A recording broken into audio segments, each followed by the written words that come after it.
ഗജവീരന്മാർ കൂട്ടമായി ജനവാസ മേഖലയിലേക്ക്. വേനൽ കടുക്കുന്നതോടെ ആനശല്യം കൂടുതൽ രൂക്ഷമാകുന്നു. മറയൂർ ചാനൽ ക്യാമറാമാൻ വിഘ്നേഷ് അതിസാഹസികമായി പകർത്തിയ ദൃശ്യങ്ങളിലേക്ക്. വെട്ടുകാടിന് സമീപമാണ് ഇന്ന് രാവിലെ ആന കൂട്ടമായി എത്തിയത്.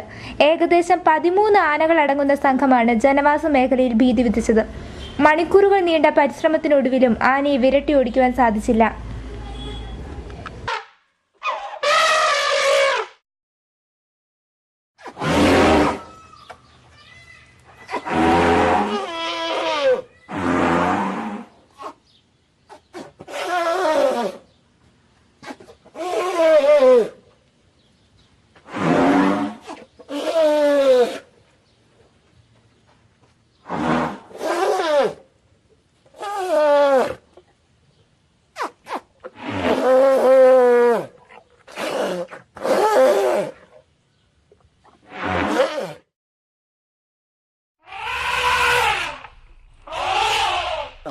വെട്ടുകാട്ടിലെ ഒരു കൃഷിക്കാരനാണ്. ഈ 3-4 ദിവസമായിട്ട് വെട്ടുകാട്ടിലെ മാമ്പള്ളം കീഴാന്തൂരിന് താഴെ മാമ്പള്ളം എന്ന് പറയുന്ന സ്ഥലത്ത് ആന 3 ദിവസമായിട്ട് വരുന്നുണ്ട്. ഫോറസ്റ്റുകാരും ആരും വന്ന് ഒന്നും ഒന്നുമില്ല. കൃഷി മൊത്തം നശിച്ചു പോയിരിക്കുകയാണ്. എൻ്റെ കമുക് തോട്ടം 2 ഏക്കർ കമുക് തോട്ടം അതിലാണ്ട് ഒരു 50 മരത്തിൻ്റെ അടുത്ത് മൊത്തം ഒടിച്ചു കളഞ്ഞു 2 ദിവസമായിട്ട്. ഇന്നലെ രാത്രി വന്ന് വെട്ടുകാട് കരിമ്പ് ഒരു 1.5 ഏക്കർ കരിമ്പും ഏതാണ്ട് ഒരു 10-600 ചോട് വാഴയും ഒന്നുമില്ല, ഒരു കൊലച്ച വാഴകളാണ് മൊത്തം നശിപ്പിച്ച് കളഞ്ഞ് പോയിരിക്കുക. ഇത് എന്തെങ്കിലും ഒരു നടപടി എടുത്തില്ലെങ്കിൽ ഞങ്ങൾ ആളുകളെ കൊന്നാലും ഒന്നും ആരും ചോദിക്കുന്നില്ല. ഫോറസ്റ്റുകാരും ആരും വന്ന് നോക്കുന്നുമില്ല, ഒന്നുമില്ല. അല്ലാതെ ഈ രാത്രിയിൽ വെള്ളം കെട്ടാൻ പോയാൽ ഒരാളെ പിടിച്ച് ഇന്നലെ അടിച്ച് ഉണങ്ങിക്കിടക്കുന്ന കരിമ്പിന് വെള്ളം കെട്ടാൻ പോയ ആളെ പിടിച്ച് ഇന്നലെ 2 ഫോറസ്റ്റുകാർ അടിച്ച് വിട്ടിരിക്കുകയാണ്. ജീവിക്കാൻ ഒരു വഴിയുമില്ല ഇവിടെ. ഇപ്പോൾ ഫോറസ്റ്റുകാരും ശല്യം, അതല്ലാതെ മൃഗങ്ങളുടെ ശല്യം. അത് കാരണം നഷ്ടപ്പെടുത്തിയിട്ടുണ്ട്. ഒരു 10-20 ഏക്കർ സ്ഥലത്തിൻ്റെ അടുത്ത് നഷ്ടമുണ്ട്. ഒരു 20 ഏക്കർ സ്ഥലത്തിൻ്റെ അടുത്ത് നഷ്ടമുണ്ട്. ഇതിൽ കമുക് തോട്ടം ഒരു 2 ഏക്കർ അടുത്തുണ്ട്. അല്ലാതെ പശുപ്പുല്ല് ഒഴിച്ച് വളർത്തി അത് പശുവാണ് ഇവിടെ കൂടുതൽ. പശു നോക്കിയിരിക്കുകയാണ്. വീടുകളിൽ 2-3 പശുവൊക്കെ ഉണ്ട്. അതിന് മൊത്തം പുല്ല് എല്ലാം തിന്ന് നശിപ്പിച്ചിരിക്കുക. ഇന്നിപ്പോൾ അവരോട് പറഞ്ഞിട്ട് ഒന്നും ഇത് ചെയ്യുന്നുമില്ല, നോക്കുന്നുമില്ല. ഇപ്പോൾ രാവിലെ വിളിച്ച് പറഞ്ഞപ്പോൾ അവർ വന്ന് വണ്ടിയായിട്ട് വന്ന് റോട്ടിൽ നിന്ന് നോക്കിയിട്ട് അവർ വണ്ടി എടുത്ത് താഴേക്ക് പോയി. മൊത്തം എത്രയാണുണ്ട്? പിന്നത് ഞാനൊരു 14 യാനയുണ്ടെന്നാണ് പറഞ്ഞത്. കറക്റ്റായിട്ട് അറിയത്തില്ല. കൊമ്പൻ ഒരു 2-3 എണ്ണം ഉണ്ട്. ചെറിയ കുഞ്ഞു മുതൽ വലിയത് ഒരു 10-14 എണ്ണം ഉണ്ട്. ഭീഷണിപ്പെടുത്തുന്നുണ്ടോ? ആളുകളെയൊക്കെ ഓടിക്കുക. അത് ഞങ്ങൾ രാത്രി മൊത്തം കാവലായിരുന്നു. വീടിൻ്റെ അടുത്ത് വരെ എത്തി. റോഡിന് താഴെ മൊത്തം കൃഷികളും നശിപ്പിച്ച് ഞങ്ങൾ രാത്രി മൊത്തം ഒരു 5-6 വീട്ടുകാരും ചേർന്ന് വീട്ടിൽ ഒരാൾ വെച്ച് രാത്രി മൊത്തം കാവലായിരുന്നു. എന്താ പറയുന്നത്? ഫോറസ്റ്റുകാരോട് പറഞ്ഞാൽ ഞങ്ങൾ ഇത് പറഞ്ഞു വിടാൻ പറ്റുമോ? വിടാൻ പറ്റുന്നതാണോ ആന എന്നാണ് പറയുന്നത് അവർ. പിന്നെ ഞങ്ങൾ ചെയ്യാമെന്ന് പറയുന്നത് ഞാൻ 3 ദിവസമായി പറഞ്ഞിട്ട് ഒന്നും വന്നില്ല. ഇപ്പോൾ രാവിലെ പ്രസിഡന്റ് വിളിച്ച് പറഞ്ഞിട്ട് ഫോറസ്റ്റുകാർ വണ്ടിയായിട്ട് വന്നിട്ട് റോട്ടിൽ നിന്ന് നോക്കിയിട്ട് അവർ വിട്ടുപോയി. അവരോട് ചോദിച്ചപ്പോൾ ഞങ്ങൾ എന്നാ ചെയ്യാൻ, ആനയെ ഞങ്ങൾ പറഞ്ഞു വിട്ടാൽ പോവോ എന്നാണ് അവർ ചോദിക്കുന്നത്. ഇത് കാരണം എന്തെങ്കിലും ഒരു നടപടി എടുത്തില്ലെങ്കിൽ ഇവിടുത്തെ മനുഷ്യർക്ക് ജീവിക്കാൻ ഒരു രക്ഷയില്ല.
പൈസാർ വെട്ടിക്കാട് പ്രദേശത്ത് ഇന്നലെ മുതൽ 10-20 ആനകളോളം ഇറങ്ങി നമ്മുടെ കൃഷിയിടങ്ങൾ പൂർണ്ണമായിട്ട് നശിപ്പിച്ചിരിക്കുന്നു.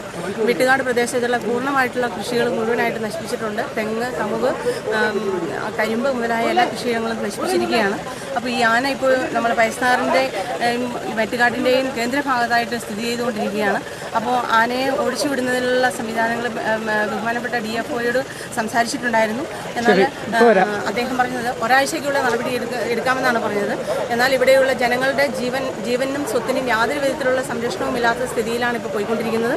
അതിനാൽ എനിക്ക് ഒന്ന് മാത്രമേ അഭ്യർത്ഥിക്കാനുള്ളൂ, ഈ ജനങ്ങളുടെ ജീവനെ സംരക്ഷിക്കുക എന്നുള്ളതാണ് ഏറ്റവും പ്രധാനപ്പെട്ട കാര്യം. അതുകൊണ്ട് ഇത് ഫോറസ്റ്റ് ഡിപ്പാർട്ട്മെൻറ്റ് എത്രയും വേഗം ഇതിന് അടിയന്തരമായിട്ടുള്ള ഒരു നടപടി സ്വീകരിച്ചുകൊണ്ട് ഇവിടുത്തെ ജനങ്ങളെ സംരക്ഷിക്കാനുള്ള ബാധ്യത ഗവൺമെൻറ് എന്ന പോലെ തന്നെ ഫോറസ്റ്റ് ഡിപ്പാർട്ട്മെൻറ്റിനോട് മാത്രം അഭ്യർത്ഥിക്കുകയാണ്. ഇവിടുത്തെ ജനങ്ങൾ ഇന്നലെ മുതൽ ഉറക്കമൊഴിഞ്ഞ് ഈ പ്രദേശത്ത് ആനയെ ഓടിച്ചുകൊണ്ടിരിക്കുകയാണ്. இது மாத்திரമാണ് എനിക്ക് അഭ്യർത്ഥിക്കാനുള്ളത്. கடந்த 2-3 நாட்களாக குறிப்பாக காரையூர் பிரதேசத்தில் காட்டானுடைய நடமாட்டமும் அதுபோல் இந்த பிரதேசத்திலே மாம்பழம், வெட்டுக்காடு, காரையூர் பிரதேசத்திலே உள்ள விவசாயிகளோட விளைநிலங்களிலே காட்டானை போய் விவசாயிகளை அழித்ததாக ശ്രദ്ധയിൽപ്പെട്ടിരിക്കുന്നത്. അതുവാக ബന്ധപ്പെട്ട് நான் வனவகுப்பு அதிகாரிகளை ബന്ധപ്പെട്ടിരിக்கிறேன். ஆனையை விரட்டி ஓட்டுவதற்காக உள்ள நடவடிக்கை உடனடியாக ஆரம்பிக்கப்படும். அது மட்டுமல்ல, ஏற்கனவே 3 மாதங்களுக்கு முன்பாக இதுபோல் வந்து காரையூர் ஜனங்கள்லாம் கூடி ஒரு நடவடிக்கை எடுக்கப்பட்டு 3 மாதம் ஆனை வராமல் இருந்தது. இன்னும் மீண்டும் வந்திருப்பதோடு கூடி மீண்டும் விரட்டுவதற்கான தீர்மானம் உடனடியாக எடுக்கப்படும்.